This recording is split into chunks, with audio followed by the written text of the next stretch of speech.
Wow. Who made these sounds? Run Zero Dawn sound designers. Okay, creating this. Anton Voltek. Okay. All right, let's hit him up on Twitter and see what he's doing.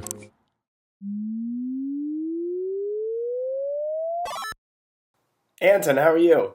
I'm great. Hold on a second here. Before we get to the interview, let's talk about this game. Horizon Zero Dawn is the latest title from Guerilla Games. It follows protagonist Aloy through a post-apocalyptic, overgrown version of Earth, where highly advanced and dangerous machines have taken over. This game came as somewhat of a surprise to me. I'd only just heard of it a week before the release date, and I wasn't expecting much, to be honest with you. But as the reviews kept coming in, it was clear that this game was something special. I had to check it out. Like any great new game, on release day, there were tons of people streaming gameplay online. So I had an idea. I went into 20 Horizon Zero Dawn streams and asked each streamer one very simple question. What's your favorite sound in the game? Interesting. Wow. We should have done that. Yeah. Here's what people said. One person loved the sound of climbing the tall necks, which are these creatures here. 3 people liked the sounds of the enemy robots and combat in general. 6 people liked the interactive sounds, like walking, foley, drawing your bow, that sort of thing. And 10 people said that their favorite sounds in the game were the ambiances and atmospheres you hear when you're exploring. So naturally, the first thing I asked Anton and Pinar was, what do you guys think of those answers?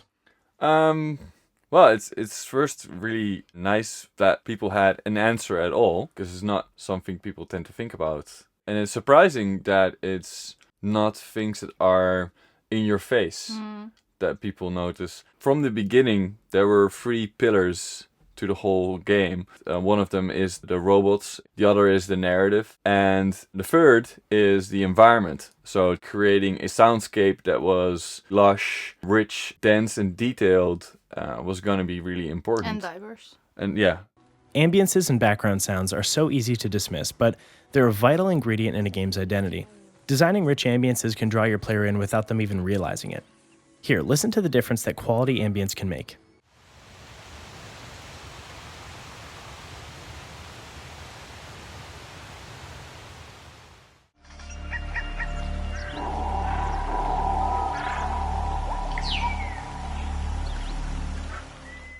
Good background sounds are really one of the keys to immersing a player in your world. Some sound designers will go to crazy lengths to get them to sound just right. Lucas, the third sound designer who is not here right now, he also been like collecting this immense database of regional birds and creature sounds, like lists and lists and lists. Yeah. Like very, very, very long Excel sheets. Okay, let's get to the thing we all want to hear about, the robot sounds. A big question was, is it an animal or is it a machine? And Yeah. sort of where do you put that dial? Like, do you put it fully in a machine category and therefore it has no feelings, it is just a coffee maker? Or is it actually an animal with emotions and all those things? With sound, you can move that dial like from one way to the other. Anton is totally right. When you're layering together sounds for something as complex as these robots, you're very likely working with both robotic and animal sounds. So depending on the emphasis you give to either layer, you can suggest to your listener that these creatures are more of one than the other. You can find a way to apply this general principle to almost any game. Maybe in the Halo series, that dial was for Cortana's voice. We were supposed to take care of each other. And we did. She's an AI with a human form. So do you make her sound digital like a computer, or just like a normal human being? The hardest part of this whole question for a sound designer is that there's no right answer. If I have to pick one of my favorite robot that you did, it would be the crab.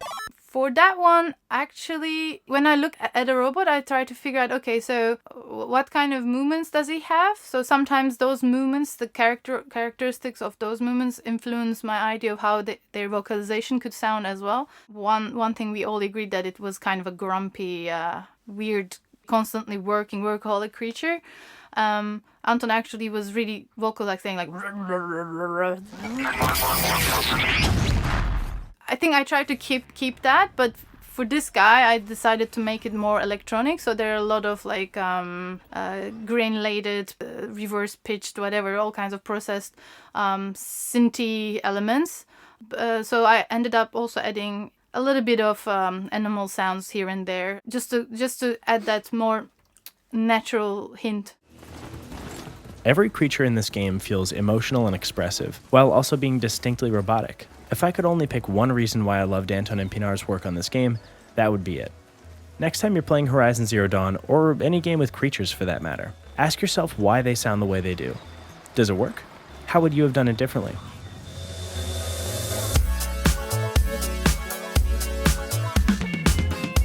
Thanks so much for watching, guys. Hit the like and subscribe button for more sound videos. And thanks again to Anton and Pinar for the awesome interview. What game should we cover next? Leave a comment and let me know.